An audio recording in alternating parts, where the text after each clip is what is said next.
Praise the Lord. Greetings to you all in the name of our Lord and Savior Jesus Christ. Today's Bible verse, the Revelation of St. John, chapter 2, verse 9. I know your troubles. I know that you are poor, but really you are rich. ಯೋಹಾನನು ಬರೆದ ಪ್ರಕಟಣೆ 2ನೇ ಅಧ್ಯಾಯ 9ನೇ ವಚನ. ನಾನು ನಿನ್ನ ಸಂಕಟವನ್ನೂ ನಿನ್ನ ಬಡತನವನ್ನೂ ಬಲ್ಲೆನು, ಆದರೂ ನೀನು ಐಶ್ವರ್ಯವಂತನೇ. ಈ ಪ್ರಕಟಣೆ ಗ್ರಂಥವನ್ನು ಬರೆದಿರುವಂಥವರು ಯೇಸು ಸ್ವಾಮಿಯ ಶಿಷ್ಯನಾದ ಯೋಹಾನನು. ಇವನು ಪತ್ಮೋಸ್ ದ್ವೀಪದಲ್ಲಿರುವಾಗ ಯೇಸು ಕ್ರಿಸ್ತನು ಈ ಪ್ರಕಟಣೆಯನ್ನು ನುಡಿದಿದ್ದಾರೆ. 7 ಸಭೆಗಳವರಿಗೆ ಇಲ್ಲಿ ದೇವರ ವಾಕ್ಯ ಬರೆದಿರುವಂಥದ್ದನ್ನು ನಾವು ನೋಡುತ್ತೇವೆ. ಈ ವಾಕ್ಯ ಪ್ರಕಟಣೆ 2:9ನೇ ವಚನ ಯಾವ ಸಭೆಗೆ ಬರೆಯಲ್ಪಟ್ಟಿದೆ ಅಂದರೆ, ಸ್ಮುರ್ನದಲ್ಲಿರುವ ಸಭೆಯವರಿಗೆ ಈ ಮಾತನ್ನು ಹೇಳ್ತಾ ಇದ್ದಾರೆ. ಯಾರು ಹೇಳ್ತಾ ಇದ್ದಾರೆ ಎಂಬುದಾಗಿ ತನ್ನನ್ನು ತಾನು ಸಂಬೋಧಿಸಿ ಹೇಳ್ತಾ ಇದ್ದಾರೆ. ನಾನು ಸತ್ತವನಾಗಿದ್ದು ಈಗ ಜೀವಿತನಾಗಿದ್ದೇನೆ ಎಂಬುದಾಗಿ. ಹೌದು, ಸತ್ತು ಎದ್ದಂಥವರು ಕೇವಲ ನಮ್ಮ ಯೇಸು ಕ್ರಿಸ್ತನು ಮಾತ್ರ. ಅಂದರೆ ಇಲ್ಲಿ ಯೇಸು ಕ್ರಿಸ್ತನು ಈ ಮಾತನ್ನು ಹೇಳ್ತಾ ಇದ್ದಾರೆ, ನಾನು ಸತ್ತವನಾಗಿದ್ದೇನೋ ಈಗ ಜೀವಿಸುವವನಾಗಿದ್ದೇನೆ ಎಂಬುದಾಗಿ. ಜೀವಿತನಾಗಿ ಬಂದಂಥ ಯೇಸು ಕ್ರಿಸ್ತನು ಇಲ್ಲಿ ಈ ಮಾತನ್ನು ಹೇಳ್ತಾ ಇದ್ದಾರೆ. ಮತ್ತು ಇನ್ನು ಮುಂದುವರಿಸಿ ಈ ರೀತಿ ಹೇಳ್ತಾ ಇದ್ದಾರೆ, ಆದ್ಯಂತನು ಹೇಳುವುದೇನೆಂದರೆ, ಅಂದರೆ ಆದಿಯೂ ಮತ್ತು ಅಂತ್ಯವೂ ಆಗಿರುವಾತನು, ಅಲ್ಫವೂ ಒಮೇಗವೂ ಆಗಿರುವಾತನು. ಯಾರು?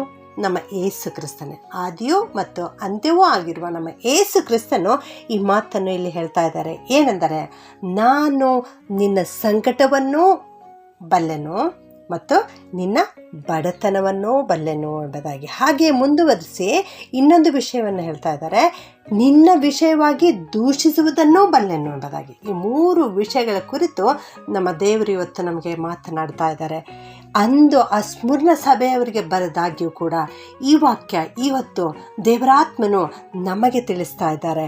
ಏನೆಂದರೆ, ನಾನು ನಿನ್ನ ಸಂಕಟವನ್ನು ಬಲ್ಲೆನು ಮತ್ತು ನಿನ್ನ ಬಡತನವನ್ನು ಬಲ್ಲೆನು ಮತ್ತು ನಿನ್ನನ್ನು ಕುರಿತು ಇತರರು ದೂಷಿಸುವುದನ್ನು ಕೂಡ ಬಲ್ಲೆನು ಎಂಬುದಾಗಿ.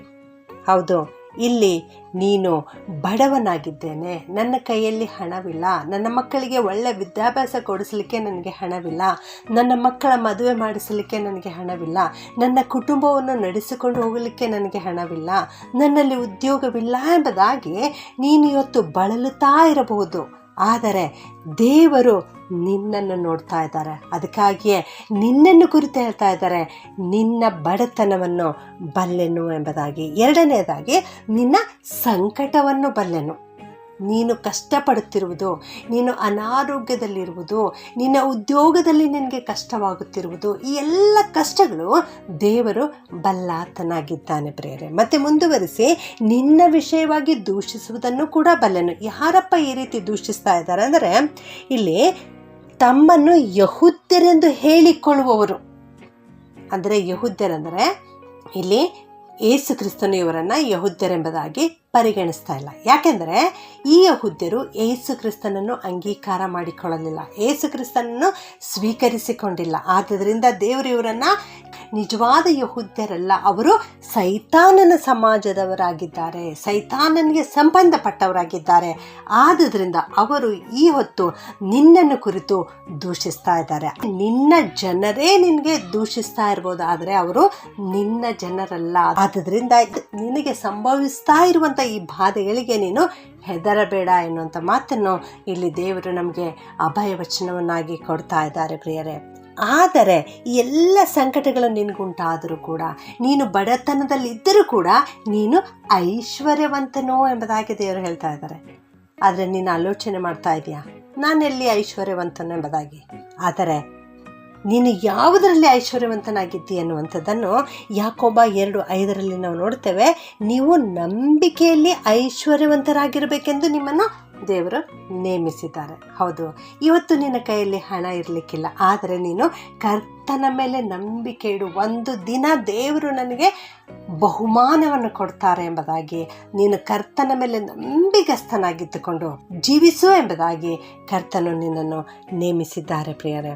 ಇಲ್ಲಿ ಸ್ಮುರ್ನ ಸಭೆಯವ್ರಿಗೆ ದೇವರು ಹೇಳ್ತಾ ಇದ್ದಾರೆ, ನಿನ್ನ ಬಡತನವನ್ನು ನಾನು ಬಲ್ಲೆನು, ಆದರೂ ಕೂಡ ನೀನು ಐಶ್ವರ್ಯವಂತನು ಎಂಬುದಾಗಿ. ಆದರೆ ಮುಂದೆ ಲವೋದಿಕೀಯ ಸಭೆಯವರಿಗೆ ಅವರು ತಮ್ಮನ್ನು ತಾವು ಐಶ್ವರ್ಯವಂತರು ಎಂಬುದಾಗಿ ಹೇಳಿಕೊಡುತ್ತಾ ಇದ್ದಾಗ್ಯೂ ಕೂಡ ಅಲ್ಲಿ ದೇವರು ಹೇಳ್ತಾ ಇದ್ದಾರೆ, ನೀನು ಐಶ್ವರ್ಯವಂತನಲ್ಲ, ನೀನು ದರಿದ್ರನು, ನೀನು ದೌರ್ಭಾಗ್ಯನು ಎಂಬುದಾಗಿ ಅಲ್ಲಿ ಹೇಳ್ತಾ ಇದ್ದಾರೆ. ಪ್ರಿಯರೇ, ನೀನು ಈ ಲೋಕದಲ್ಲಿ ಇಂದು ನೀನು ಬಡವನಾಗಿ ಜೀವಿಸುತ್ತಾ ಇರಬಹುದು, ಆದರೆ ನೀನು ಕರ್ತನ ದೃಷ್ಟಿಯಲ್ಲಿ ಐಶ್ವರ್ಯವಂತನಾಗಿದ್ದಿ. 1 ತಿಮೋಥಿ 6:18 ನಾವು ನೋಡುತ್ತೇವೆ, ಒಳ್ಳೆಯದನ್ನು ಮಾಡುವವರು, ಸತ್ಕಾರ್ಯಗಳಲ್ಲಿ ಐಶ್ವರ್ಯವಂತರು, ದಾನ ಧರ್ಮಗಳನ್ನು ಮಾಡುವವರು, ಪರೋಪಕಾರಗಳನ್ನು ಮಾಡುವವರು ಆಗಿರಬೇಕು ಎಂಬುದಾಗಿ. ಅಂದರೆ ನೀನು ಯಾವ ವಿಷಯದಲ್ಲಿ ಐಶ್ವರ್ಯವಂತನಾಗಿರಬೇಕು, ಯಾವ ವಿಷಯದಲ್ಲಿ ನೀನು ಐಶ್ವರ್ಯವಂತನಾಗಿದ್ದಿ ಅನ್ನುವುದಾದರೆ, ನೀನು ಒಳ್ಳೆಯದನ್ನು ಮಾಡುವುದರಲ್ಲಿ ಐಶ್ವರ್ಯವಂತನಾಗಿದ್ದಿ, ನೀನು ಸತ್ಕಾರ್ಯಗಳನ್ನು ಮಾಡುವುದರಲ್ಲಿ ಐಶ್ವರ್ಯವಂತನಾಗಿದ್ದಿ, ನೀನು ದಾನ ಧರ್ಮಗಳನ್ನು ಮಾಡುವುದರಲ್ಲಿ ಐಶ್ವರ್ಯವಂತನಾಗಿದ್ದಿ, ನೀನು ಪರೋಪಕಾರ ಮಾಡುವುದರಲ್ಲಿ ಐಶ್ವರ್ಯವಂತನಾಗಿದ್ದಿ. ಆದ್ದರಿಂದ ನಿನಗೆ ಮುಂದಿನ ಕಾಲದಲ್ಲಿ ಒಳ್ಳೆಯ ಬಹುಮಾನವಿದೆ. ಇಬ್ರಿಯರಿಗೆ ಬರೆದ ಪತ್ರಿಕೆ 11ನೇ ಅಧ್ಯಾಯ 26ನೇ ವಚನದಲ್ಲಿ ನಾವು ನೋಡ್ತೇವೆ, ಅಲ್ಲಿ ಮೋಶೆಯು ಐಗುಪ್ತ ದೇಶದ ಸರ್ವ ಐಶ್ವರ್ಯಕ್ಕಿಂತಲೂ ಕ್ರಿಸ್ತನ ನಿಮಿತ್ತವಾಗಿ ಉಂಟಾಗುವ ನಿಂದೆಯೇ ಶ್ರೇಷ್ಠ ಭಾಗ್ಯ ಎಂಬುದಾಗಿ ಎಣಿಸಿ ಅದನ್ನು ಅವನು ಆರಿಸಿಕೊಂಡನು. ಹೌದು, ಈ ಲೋಕದಲ್ಲಿರುವ ಈ ಆಸ್ತಿ, ಅಂತಸ್ತು, ಐಶ್ವರ್ಯ, ಹಣ, ಈ ಯಾವುಗಳು ನಿನಗೆ ಬೇಡ. ಆದರೆ ಮುಂದಿನ ಕಾಲದಲ್ಲಿರುವ ಆ ಶ್ರೇಷ್ಠ ಭಾಗ್ಯವನ್ನು ನೆನೆಸಿ ನೀನು ಕ್ರಿಸ್ತನ ಕಡೆಗೆ ತಿರುಗಿಕೋ.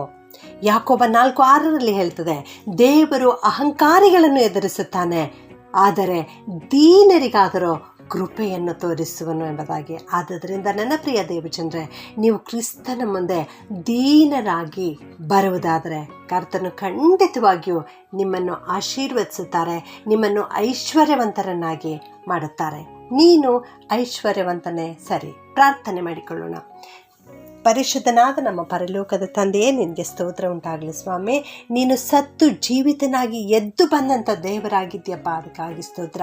ಆದಿಯು ಅಂತ್ಯವೂ ನೀನಾಗಿದ್ದೆ ದೇವರೇ, ಅದಕ್ಕಾಗಿ ಸ್ತೋತ್ರ. ಅಂದು ಸ್ಮುರ್ನ ಸಭೆಯವರಿಗೆ ಹೇಳಿದ ಹಾಗೆ ನೀನು ಐಶ್ವರ್ಯವಂತನು ಎಂಬುದಾಗಿ ಹೇಳಿದಂತೆ ದೇವ, ಇಂದು ನಮ್ಮೆಲ್ಲರನ್ನ ಕುರಿತು ನೀವು ಐಶ್ವರ್ಯವಂತರು ಎಂಬುದಾಗಿ ಹೇಳ್ತಾ ಇದೆಯಲ್ಲ ತಂದೆಯೇ, ಅದಕ್ಕಾಗಿ ಸ್ತೋತ್ರ ಸಲ್ಲಿಸ್ತೇವೆ ಸ್ವಾಮಿ. ಅಪ್ಪ, ನಮ್ಮೆಲ್ಲ ಸಂಕಟಗಳನ್ನು, ನಮ್ಮೆಲ್ಲ ಬಡತನ, ನಮಗೆ ಇತರರು ದೂಷಿಸುವುದನ್ನು ನೀನು ಬಲ್ಲಾತನಾಗಿದ್ದಿ ತಂದೆಯೇ, ಅದಕ್ಕಾಗಿ ಸ್ತೋತ್ರ. ಈ ವಾಕ್ಯ ಕೇಳಿಸಿಕೊಳ್ಳುತ್ತಿರುವ ಪ್ರತಿಯೊಬ್ಬೊಬ್ಬರನ್ನು ಆಶೀರ್ವಾದ ಮಾಡು ಸ್ವಾಮಿ. ಇವರಲ್ಲಿ ಅನೇಕರು ನಾನಾ ವಿಧವಾದ ಸಂಕಟಗಳಿಗೆ ತುತ್ತಾಗಿದ್ದಾರಪ್ಪ, ಅನೇಕ ವಿಧವಾಗಿ ಬಡತನವನ್ನು ಇವರು ಎದುರಿಸ್ತಾ ಇದ್ದಾರೆ ಕರ್ತನೆ. ಇವರನ್ನು ಆಶೀರ್ವದಿಸಪ್ಪ. ನೀನು ಪ್ರೀತಿ, ಕರುಣೆ, ಕೃಪೆಯಲ್ಲಿ ಐಶ್ವರ್ಯವುಳ್ಳ ದೇವರಪ್ಪ, ಕನಿಕರದಲ್ಲೇ ಐಶ್ವರ್ಯವುಳ್ಳ ದೇವರಪ್ಪ. ನೀನಿವರನ್ನು ಕನಿಕರಿಸು, ನೀನಿವರನ್ನು ಕಾಪಾಡು ಕರ್ತನೆ. ಇವರ ಜನರೇ ಎಂದು ಹೇಳಿಕೊಳ್ಳುವಂತಹ ಇವರ ಆಪ್ತರೇ ಇವರ ಕುರಿತು ದೂಷಿಸುವುದನ್ನು ನೀನು ಬಲ್ಲಾತನಾಗಿದ್ದೀಯಲ್ಲ ತಂದೆಯೇ, ನಿನಗೆ ಸ್ತೋತ್ರಪ್ಪ. ಇವರಾದರೂ ದೇವ ದೀನರಾಗಿ ಇಂದು ನಿನ್ನ ಬಳಿಗೆ ಬಂದಿದ್ದಾರೆ ಸ್ವಾಮಿ. ಇವರನ್ನು ಕನಿಕರಿಸು, ಇವರನ್ನು ಕಾಪಾಡು, ಇವರನ್ನು ಆಶೀರ್ವದಿಸು. ಎಲ್ಲ ಸಂಕಟಗಳಿಂದ ಬಿಡುಗಡೆ ಕೊಟ್ಟು ನಿನ್ನ ಮಕ್ಕಳಾಗಿ ಜೀವಿಸಲಿಕ್ಕೆ ಸಹಾಯ ಮಾಡಬೇಕಾಗಿ ಈ ಪ್ರಾರ್ಥನೆಯನ್ನು ಯೇಸುವಿನ ನಾಮದಲ್ಲಿ ಪ್ರಾರ್ಥಿಸಿ ಬಿಡುತ್ತೇನೆ ತಂದೆಯೇ. ಆಮೆನ್.